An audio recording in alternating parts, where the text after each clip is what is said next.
Hi viewers. Okay, நான் வந்துட்டேன். Good evening எல்லாத்துக்கும். நான் இதை சொன்னேன்ல உங்கள்கிட்ட, இன்னைக்கு நான் இன்னொரு வீடியோ போடுவேனே. ஓகே, டைம் வந்துருச்சு, நானும் போட்டேன். ஓகே, நேராக போயிடுவோம். ஓகே, நம்ம சாக் அண்ட் டாக் பாட்காஸ்ட்ல இன்னைக்கு என்ன ஒரு புதுசாக ஒரு விஷயம் நான் கொண்டு வந்திருக்கேன். புது விஷயம்னு சொல்றதுக்கு இங்கே ஒன்றும் இல்லை. நெக்ஸ்ட் இயர், அதாவது நாளைக்கு பிறக்க போற வருடம் 2026ஆம் ஆண்டுக்கு ரெடியான இயர் 1 பிள்ளைங்க. சரிங்களா? ஓகே, காலையில் எழுந்தோடனே இதுதான் எனக்கு தோணுச்சு, இன்னைக்கு என்ன பேசலாம் அப்படின்னு. எனக்கு இந்த கான்டென்ட் தான் தோணுச்சு, சரி பேசிடுவோம் அப்படின்ட்டு. இயர் 1 கண்டிப்பாக 1ஆம் ஆண்டுக்கு செலவழிக்கிற பிள்ளைங்க வீட்டில் நிறைய பேர் வீட்டில் எல்லாரும் பரபரப்பாக இருப்பீங்க. சில பேரண்ட்ஸ் எல்லாருக்கும் சட்டை வாங்கியிருப்பீங்க, பேக் வாங்கியிருப்பீங்க, அப்புறம் ஸ்டேஷனரி வாங்கியிருப்பீங்க. எல்லாத்தையும் பக்காவாக வாங்கி பிள்ளைங்களை தயார்படுத்தி காலையில் எந்திரிச்சிடணும், அழக்கூடாது அப்படிலாம் சொல்லி எல்லாம் செஞ்சுருப்பீங்க. ஓகே ஃபைன், இது எல்லாரும் செய்யறது தான் நானும் என் பசங்களுக்கு எல்லாத்துக்குமே செஞ்சிருக்கேன். சரிங்களா? ஓகே, இந்த இடத்துல என்ன உங்களுக்கு சொல்ல வரேன்னா, முக்கியமா இந்த நியூ பேரண்ட்ஸ், அதாவது இப்பதான் அவங்களுடைய முதல் குழந்தை, சரியா, முதல் குழந்தையோ அவங்களுக்கு இருக்கிற குழந்தை வந்து 1ஆம் ஆண்டுக்கு போக போகுதுன்னா, அவங்களுக்கு ஒரு சின்ன டிப்ஸ் என்னன்னா, இப்ப பாத்தீங்கன்னா பிள்ளைங்க வந்து இப்போ 1ஆம் ஆண்டுக்கு போறாங்க. அவங்க மேபி கிண்டர்கார்டன் போயிருப்பாங்க. ஸோ அவங்க வந்து அங்கே வந்து பார்த்தீங்கன்னா என்ன மாதிரி ஆக்டிவிட்டி கொடுப்பாங்கன்னு உங்களுக்கு தெரியும், சரியா? கலரிங், விளையாட்டு, ஓகேயா, சம்டைம் வந்து பிளாக் புட்டுறது, இந்த மாதிரி தான் அப்படியே மேலோட்டமான நடவடிக்கைகளை அப்படியே இருந்திருப்பாங்க. சரிங்களா? ஆனால் 1ஆம் ஆண்டில் வரும்போது பார்த்தீங்கன்னா பென்சில், கலர் பென்சில், புக்குன்னு ரொம்ப பார்க்க போகிறாங்க. சரியா? ஸோ இந்த ஆக்டிவிட்டிக்கும் கண்டிப்பாக டிஃப்ரெண்ட் இருக்கும். இதை பார்க்குற உங்களுடைய பிள்ளைங்களுக்கு கண்டிப்பாக பயம் வரும். ஏன்னா புது டீச்சர்ஸ், புது சுவாசனை அண்ட் புது ஃப்ரெண்ட்ஸ். சரிங்களா? ஸோ இந்த மாதிரி இருக்கும்போது பிள்ளைங்களுக்கு கண்டிப்பாக பயம் வரும். ஆனால் அதை எப்படி நீங்கள் போக்க போறீங்க, அதை எப்படி நம்ம போக்க போகிறோம், அதுதான் அந்த ஒரு சின்ன டிப்ஸ் தான் நான் கொடுக்க போகிறேன். ஓகே, எப்படின்னா முத நாள் காலையில் கொண்டு போய் நீங்கள் விடுவீங்க. கண்டிப்பாக சொல்லுவாங்க, மா நீங்கள் என்னை விட்டுட்டு போவாதீங்கம்மா, இங்கே இருங்கம்மா அப்படின்னு சொல்லுவாங்க.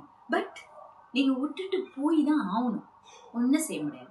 அந்த இடத்துல டீச்சராக இருக்கிற நாங்கள் என்ன செய்வோம்னா, கண்டிப்பாக நாங்கள் ஏச மாட்டோங்க, தாராளமாக நாங்கள் வர வைப்போம். ஏன்னா ஒவ்வொரு வருஷமும் நாங்கள் 1ஆம் ஆண்டு பேட்ச் நாங்கள் பார்த்துட்டு தான் இருக்கோம். சரிங்களா? ஸோ கண்டிப்பாக எங்களுக்கு சாரு இருக்கு. அப்புறம் நீங்கள் என்ன செய்வீங்க, நாங்கள் என்ன செய்வோம், வாங்க, ஏன்னா மன மகிழ் வாரம் அப்படின்னு சொல்லி முதல்ல ஒரு வாரம் அப்படியே ஓடும். அவங்க புக்கு பார்க்க மாட்டாங்க, கலரை பார்க்க மாட்டாங்க, பென்சிலை பார்க்க மாட்டாங்க, மற்ற ஆக்டிவிட்டிஸ் நிறையா இருக்கும். ஸோ அதுவே பிள்ளைங்க அப்படியே இன்னொன்று ஆயிடுவாங்க. அதில் வந்து டீச்சர்ஸு, ஃப்ரெண்ட்ஸு எல்லாம் அந்த ஒரு வாரத்திலே அவங்க மிங்கல் பண்ண ஆரம்பிச்சிருவாங்க. ஸோ பேரண்ட்ஸ் ஆகிய நீங்கள் நோ நீட் டு வரி. சரியா?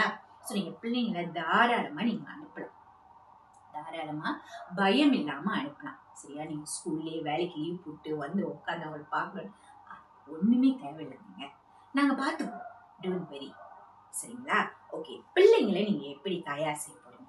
ஓகே, இப்போ முதல் நாள் ஸ்கூலுக்கு போயிட்டு வந்துட்டாங்க, அதாவது 12ஆம் தேதி 1ஆம் மாதம் 2022 ஸ்கூல் ஆரம்பிக்கும் போது போயிட்டு வந்துட்டாங்க. நீங்கள் என்ன செய்வீங்க? சரியா?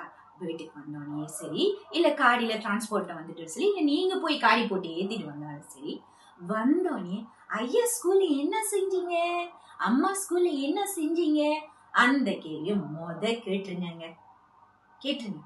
டீச்சர் அடிச்சாங்களா, சாரு அடிச்சாரா, இந்த கேள்வியை கேட்காதீங்க ப்ளீஸுங்க, கேட்காதீங்க. என்ன செஞ்சீங்கன்னு கேளுங்க. அதாவது இந்த பழக்கத்தை அவங்க ஃபோன் 5 முடிகிற வரைக்கும் வச்சுக்கிங்க.